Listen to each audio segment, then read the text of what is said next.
ایک نوجوان نے ایک بزرگ سے پوچھا، اللہ تعالیٰ اپنے نافرمان بندوں سے اپنی نعمتیں چھین لیتا ہے، لیکن میں نے دیکھا سب کے پاس پہننے اوڑھنے کو، کھانے پینے کے لیے سب کچھ موجود ہوتا ہے۔ اللہ تعالیٰ تو کسی سے کچھ بھی نہیں چھینتے۔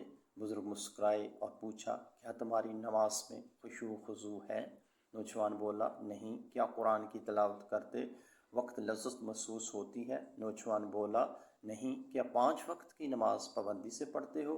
نوجوان بولا، نہیں۔ کیا نیکی کرنے کی طرف دھیان جاتا ہے؟